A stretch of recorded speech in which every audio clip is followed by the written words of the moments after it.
नमो बुद्धाय. जय भीम. तर बुद्ध यांनी धम्म अर्थात सिद्धार्थ गौतम बुद्ध आणि त्यांचा धम्म या ग्रंथाचा आपण तिसरा खंड आणि दुसरं प्रकरण.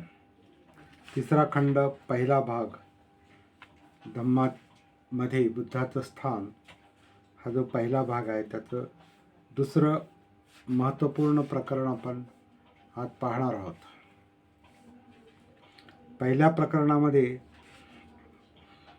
बुद्धांनी आपल्या धम्मात स्वतःसाठी विशेष स्थान ठेवलेलं नाही, राखलेलं नाही असं सांगताना बाबासाहेब या ठिकाणी येशू ख्रिस्त, मोहम्मद पैगंबर आणि सिद्धार्थ गौतम बुद्ध या तिघांची तुलना करतात. यात एक आश्चर्याची गोष्ट अशी आहे, ते आश्चर्य असं आहे की 1950 साली बाबासाहेबांनी जो Buddha and future of his religion हा जो लेख महाबोधी सोसायटीच्या जर्नलमध्ये लिहिला होता, त्याच्यामध्ये त्यांनी म्हणजे 1950 साली हा ग्रंथ लिहिण्याच्या आधी 6 वर्ष आधी त्या लेखामध्ये त्यांनी येशू ख्रिस्त, मोहम्मद पैगंबर,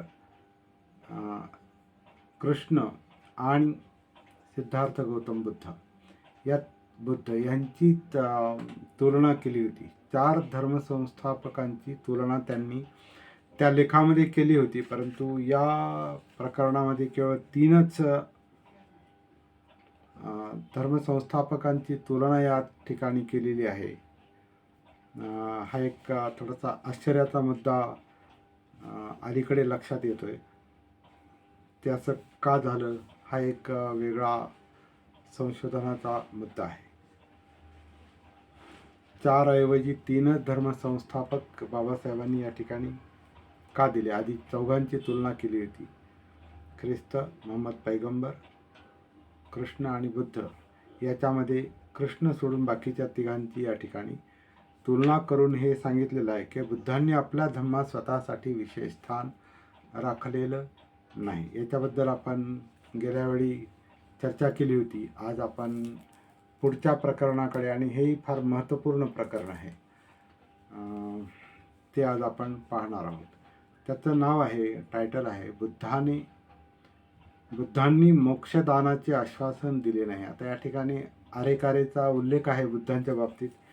तो नाईलाजा असतो तसाच वाचावा लागतो, परंतु जिथं इथं शक्य आहे तिथं ते बदल आपण करून घेण्याचा प्रयत्न करू, अन्यथा जसं आहे तसंच वाचावं लागेल. तर इथं बुद्धांनी मोक्षदानाचे आश्वासन दिले नाही. बुद्धांनी मोक्षदानाचे आश्वासन दिले नाही. तो म्हणे मी मार्गदाता आहे, मोक्षदाता नव्हे. तर बुद्ध म्हणत की मी मार्गदाता आहे, मोक्षदाता नाही. ह्याच्यामध्ये 43 मुद्दे दिलेले आहेत आणि खूपच सखोल आणि गंभीर चिंतनाचे मुद्दे आहेत त्याच्यामध्ये. आणि विशेष म्हणजे ज्या सती साधनेचा किंवा जागृतीचा आपण अभ्यास घेतो, जागृतीची कार्यशाळा घेतो, त्याच्याशी संबंधित हे प्रकरण आहे. त्याच्यामुळे हे अत्यंत महत्त्वाचं आहे असं मला वाटतं. काय म्हटलं या ग्रंथामध्ये आपण पाहूया.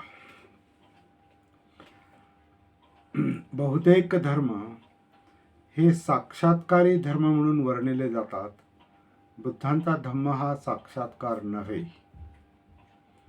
साक्षात्कारी धर्म म्हणजे मी तुमचा निर्माता आहे, माझी पूजा करा आणि आत्म्याला मोक्ष मिळवून द्या, असे प्राणिमात्रा सांगणारा देवाचा संदेश. हा संदेश बहुधा एखाद्या नियुक्त व्यक्तीच्या म्हणजे प्रेषितांच्या मार्फत पाठवलेला असतो. त्या संदेशाचा प्रेषिताला साक्षात्कार झालेला असतो आणि प्रेषित लोकांना तो साक्षात्कार उघड करून सांगतो, मग त्याला धर्म असे म्हणतात. प्रेषिताचे काम म्हणजे त्याच्या धर्माशी इमान राखणाऱ्यांचा मोक्षलाभ निश्चित करणे. धर्माशी इमान राखणाऱ्यांचा मोक्ष म्हणजे जर ते प्रेषिताला देवदूत मानित असतील आणि त्याने आणलेल्या देवाच्या आज्ञा पाळीत असतील तर त्यांची नरकातील पाठवणीपासून सुटका करणे. बुद्ध आपण प्रेषित किंवा देवदूत आहोत असा अधिकार कधी सांगत नसत आणि असे कोणी मांडल्यास त्याचे खंडन करीत असत. अधिक महत्त्वाचा मुद्दा म्हणजे बुद्धांचा धम्म हा एक शोध होता. इंटरेस्टिंग मुद्दा आहे, महत्त्वाचा मुद्दा आहे. बुद्धांचा धम्म हा एक शोध होता आणि म्हणून ते धर्म साक्षात्कारी म्हणून जे धर्म साक्षात्कारी म्हणून समजले जातात त्यापासून ते अगदी वेगळे होते. त्यापासून धम्म वेगळा मानला पाहिजे, समजला पाहिजे असं म्हटलेलं आहे. बुद्धांचा धम्म हा एक शोध आहे असे म्हणण्याचे कारण पृथ्वीवरील मानवी जीवनाच्या सखोल अभ्यासातून तो उद्भवलेला आहे. ज्या स्वाभाविक प्रवृत्तीत मनुष्य जन्म घेतो त्यांच्या क्रिया प्रक्रिया इतिहास परंपरा ह्यांच्यामुळे त्यांना मिळालेले इष्ट अनिष्ट वळण यांच्या संशोधनाचा परिणाम म्हणजे बुद्ध धम्म होय. सर्व प्रेषित मोक्षाचे आश्वासन देतात. मोक्षाचे आश्वासन न देणारा बुद्ध हा एकच गुरु आहे. त्यांनी मोक्षदाता आणि मार्गदाता यामध्ये एक विभाजन रेषा काढली आहे. एक मोक्ष देणारा आहे, दुसरा केवळ मार्ग दाखवणारा आहे. बुद्ध हे केवळ मार्गदाते होते. मोक्ष हा ज्याचा त्याने आपल्या श्रमाने मिळवावयाचा आहे. आपले हे मत मोगलान ह्या ब्राह्मणाला खालील सूक्तात बुद्धांनी स्पष्ट करून सांगितले. एकदा श्रावस्तीत मेगार मातेच्या पूर्वारामात उतरले असताना मोगलान हा गणक म्हणजे हिशोब ठेवणारा ब्राह्मण तथागतांजवळ आला आणि स्नेहाने अभिवादन करून त्यांच्या बाजूला बसला.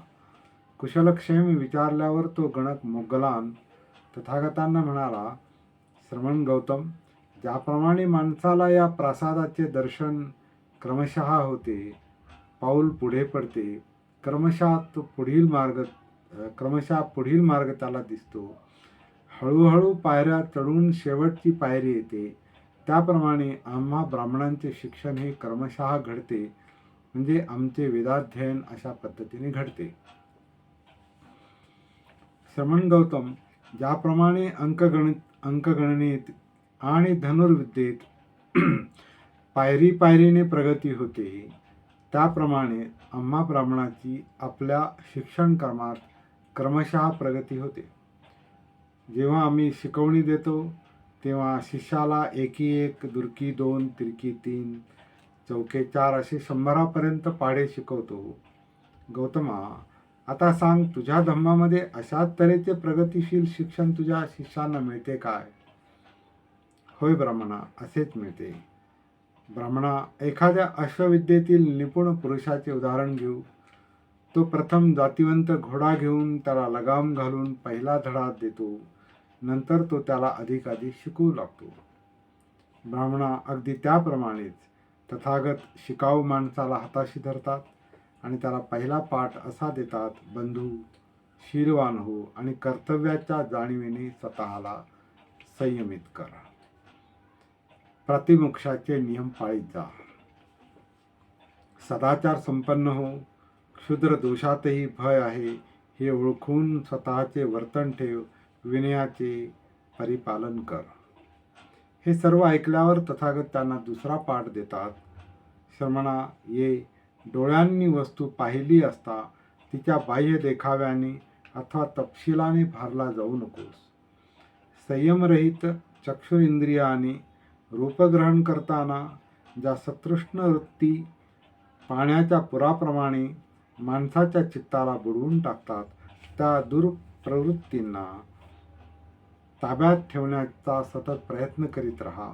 चक्षुरेंद्रियाविषयी देखील सावधान राहा. चक्षुरेंद्रिये संयमित ठेव. इतर इंद्रियांच्या बाबतीतही असाच निग्रह कर. जेव्हा कानाने एखादा आवाज ऐकतोस, नाकाने वास घेतोस, जिभेने रुची घेतोस, शरीराने वस्तूला स्पर्श करतोस आणि ज्यावेळी तुझ्या मनाला ह्या वस्तूंची जाणीव होते, त्यावेळी त्या वस्तूंच्या सामान्य दर्शनाने अथवा तपशिलाने मोहून जाऊ नकोस.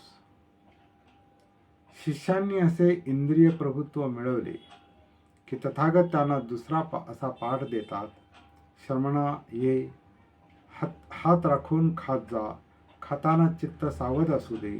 केवळ एक खेळ किंवा शरीराचे चोचले अथवा वैयक्तिक शरीर सौष्ठव राखण्यासाठी म्हणून खाऊ नकोस, तर शरीरयष्टी ठीक राहावी, तिचे पोषण व्हावे, तिला इजा होऊ नये, श्रेष्ठ जीवन जगता यावे यासाठी अन्न ग्रहण कर. भोजन समयी मनात सदोतीत असा विचार असू दे की माझ्या पहिल्या वेदनांचा म्हणजे फिलिंग निग्रह करीत आहे, नव्या वेदना उत्पन्न होऊ देणार नाही, माझी जीवनयात्रा निर्दोष आणि सुखपूर्ण होईल. नंतर हे ब्राह्मणा, श्रमण अन्न भक्षणाचा निग्रह शिकला की त्याला पुढे तथागत असा पाठ देतात की श्रमणा ये, जागृतीचा अभ्यास कर. ह्याच्यामध्ये कंसात सती शब्द टाकलेला आहे. हा एक महत्त्वाचा मुद्दा आहे की सती म्हणजे जागृती आहे आणि बुद्धांची जी सेंट्रल शिकवण आहे, मध्यवर्ती शिकवण आहे, ती खरं म्हणजे सतीचीच आहे, जागृतीची आहे, अप्पमादाची आहे. हे आपण इथे लक्षात घेऊया. कारण त्यांचा अंतिम संदेश अप्पमादेने संपादेत असा आहे. जागृतीपूर्वक जीवन जगा, प्रयत्न करा वगैरे. तर इथे तथागत त्याला पुढे असा पाठ देतात की श्रमणा ये, जागृतीचा म्हणजे सतीचा अभ्यास कर. दिवसा चालता बसता तू चित्तशुद्धीचा प्रयत्न कर. रात्रीच्या पहिल्या प्रहरीसुद्धा एरझाऱ्या करीत किंवा एका जागी बसून चित्तशुद्धीची साधना करीत राहा. दुसऱ्या प्रहरी उजव्या कुशीवर सिंहासारखा एक पाय दुसऱ्या पायावर ठेवून पडून राहा आणि सावध राहून बुद्धिपुरस्सर व एकाग्रतेने चित्तशुद्धीचा अभ्यास कर. तिसऱ्या प्रहरी उठ आणि एरझारा करीत आणि किंवा बसून आपले चित्त मलापासून परिशुद्ध कर. हे ब्राह्मणा, तो श्रमण जागृततेचा अभ्यासी झाल्यावर तथागत त्याला दुसरा पाठ देतात. तो असा, श्रमणा ये, जागरूकता आणि स्मृती म्हणजे सती, कंसात सम्यक जाणीव असं टाकलेलं आहे. आता मूळ इंग्रजी आपण तपासून पाहू शकतो की कशाचे हे अनुवाद केलेले आहेत, परंतु जे आहे ते मनाला बोध होतो की ते योग्य आहे. श्रमणा ये, जागरूकता आणि सती स्मृती सम्यक जाणीव यांनी युक्त हो. पुढे जाताना किंवा मागे येताना आत्मसंयम राखीत जा. पुढे किंवा मागे पाहताना, वागताना, विसावा घेताना, अंगात वस्त्रे घालताना किंवा वस्त्रे आणि भिक्षापात्र नेत असताना, खाताना, चघळताना, स्पर्श करताना, शरीर व्यापार करताना, उभे असताना, निद्रिस्त असताना, सावध असताना, बोलताना किंवा मौन धारण केलेले असताना सदैव सतीयुक्त म्हणजे जागृतीयुक्त जाणीवपूर्वक संयम राखीत जा. नंतर हे ब्राह्मणा, त्या शिष्याला आत्मसंयम साधता आला तर तथागत त्याला पुढील पाठ देतात. श्रमणा ये, एखादे एकांताचे स्थान शोधून, मग ते अरण्य असो, वृक्ष असो, पर्वत गुहा असो, गुंफा असो, स्मशानभूमी असो, वनगुल्म असो, आकाशाखालील मोकळी जागा असो, गवत पेंढ्यांच्या राशीजवळची जागा असो किंवा एखादे एकांत स्थान तू शोधून काढ आणि अन्नभक्षण केल्यावर आसन मांडीत घालून शरीर ताठ ठेवून 4 प्रकारच्या ध्यानांचा अभ्यास कर. आता हे सगळे संदर्भ कुठल्या तरी सुत्ताचे असणार आहेत. ते सुत्तही आपल्याला तपासून पाहावं लागेल. त्याच्यात आणि याच्यामध्ये काय साम्य आहे, भेद आहे. काही शब्द बाबासाहेबांनी त्यांच्या सम्यक दृष्टीनुसार याच्यामध्ये टाकले असतील हे निश्चित. की हे ब्राह्मणा, पुढे ते म्हणतात की हे ब्राह्मणा, जे श्रमण शिष्य आहेत, ज्यांनी मनोनिग्रह अद्यापी साधलेला नाही, परंतु तसा साधण्याची त्यांना इच्छा आहे, त्यांना मी असे क्रमिक शिक्षण देतो. परंतु ज्यांनी अरहतपद प्राप्त केले आहे, ज्यांनी आश्रवांचा नाश केला आहे, म्हणजे चित्तमल, असं म्हणजे चित्तमल, ज्यांनी आपल्या जीवनाचा उद्देश साधला आहे, जे कृतकृत्य झाले आहेत, ज्यांनी आपल्या शिरावरील भार उतरवून टाकला आहे, मोक्ष मिळवला आहे, दुःखमुक्ती मिळवली आहे, ज्यांनी भवबंधनांचा उच्छेद केला आहे, प्रज्ञेने जे विमुक्त झाले आहे, त्यांना वरील अभ्यासक्रम आपले वर्तमान जीवन सुखपूर्वक आणि जागरूकतेने संयमित राखण्यास उपकारक ठरते. तथागतांचे हे भाषण ऐकून तो गणक ब्राह्मण म्हणाला, परंतु गौतमा, मला हे सांग की तुझे सर्व शिष्य अशा तऱ्हेची परिपूर्णता किंवा निर्वाण मिळवू शकतात काय, किंवा काहींना ते मिळवताना अपयश येते काय? ब्राह्मणा, माझ्या काही श्रावकांना असा उपदेश केला असताना आणि त्याचा त्यांनी अभ्यास केला असताना काहींना निर्वाण साधता येते, काहींना ते साधता येत नाही. परंतु गौतमा, याचे कारण काय? तिथे ते निर्वाण आहे, इथे हा निर्वाणाकडे जाणारा मार्ग आहे, इथे श्रमण गौतमासारखा थोर गुरु आहे. मग ज्यांना तू असा उपदेश केला आहेस, शिक्षण दिले आहेस, त्यांच्यापैकी काहींनाच फक्त निर्वाण साध्य होते आणि काहींना होऊ नये, हे कसे? ब्राह्मणा, त्या प्रश्नाचे उत्तर मी तुला देतो, परंतु प्रथम माझ्या एका प्रश्नाचे योग्य वाटेल ते उत्तर तू दे. सांग, तुला राजगृहाचा रस्ता पूर्णपणे माहीत आहे काय? होय, मला तो पूर्ण माहीत आहे. बरं, मग ह्या रस्त्यासंबंधी पूर्ण माहिती दिली असताना एखादा मनुष्य चुकीचा मार्ग धरतो आणि दुसऱ्या दिशेला चालू लागतो. नंतर दुसरा मनुष्य येतो, तो मार्ग निर्देशासंबंधी तुला विनंती करतो, तू त्याला सूचना करतोस, तो तुझ्या सूचनेप्रमाणे वागतो आणि सुरक्षितपणे राजगृहाला जाऊन पोहोचतो. तर ब्राह्मण बोलू लागला, त्याला मी काय करणार? फक्त मार्ग दाखवणे हे माझे काम आहे. मग ब्राह्मणा, मी काय करतो हे तू ताडले असशीलच. तथागत फक्त मार्ग दाखवू शकतात. या सूक्तावरून स्पष्ट होते की बुद्ध हे मोक्षाची आश्वासनं देत नाहीत, ते फक्त मार्ग दाखवतात. आणि मोक्ष म्हणजे काय? तर मोहम्मद आणि येशू ख्रिस्त यांच्या शिकवणुकीत मोक्ष म्हणजे प्रेषिताच्या मध्यस्थीने नरकात जाण्यापासून जीवाला वाचवणे. बुद्धांच्या शिकवणीप्रमाणे मोक्ष म्हणजे निर्वाण, निब्बाण, आणि निब्बाण म्हणजे राग, लोभ इत्यादी विकारांचा निग्रह. अशा धर्मात मोक्षाचे वचनबद्ध आश्वासन कसे मिळणार, असा प्रश्न निर्माण करून हे प्रकरण या ठिकाणी त्यांनी संपवलेलं आहे. आता इथे सुद्धा हिंदू धर्माप्रमाणे मोक्ष म्हणजे काय, हा मुद्दा इथे का नाही, हा देखील विचार करण्यासारखा प्रश्न आहे, मुद्दा आहे. तो बाबासाहेबांनी मूळ ग्रंथामध्ये टाकला होता की नाही, हा एक संशोधनाचा मुद्दा आहे. कारण 1950 सालच्या लेखामध्ये ते जर 4ही धर्मसंस्थापकांची तुलना करतात, इथे 3च का, हा एक प्रश्न मनामध्ये येतो. आणि अशा प्रकारचं चिंतन करण्याची आणि अशा प्रकारचा विचार करण्याची मुभा एक प्रकारे आपल्याला बाबासाहेबांनी त्या ग्रंथाच्या इंट्रोडक्शनमध्ये, प्रस्तावनेमध्ये, परिचयामध्ये दिलेली आहे. त्याप्रमाणे मुक्तपणे चिंतन करणे, जिथे आवश्यक असेल तिथं प्रश्न निर्माण करणे, त्यावर चर्चा करणे, यासाठीच बाबासाहेबांनी बुद्ध आणि त्यांचा धम्म हा ग्रंथ लिहिलेला आहे, हे आपण पुन्हा पुन्हा लक्षात घेऊया. आज या ठिकाणी थांबतो. उद्या आपण पुढील प्रकरण घेऊन पुन्हा काही वाचन करूया, चिंतन करूया. प्रश्न निर्माण होत असतील तर प्रश्नही निर्माण करूया. जय भीम, नमो बुद्धाय.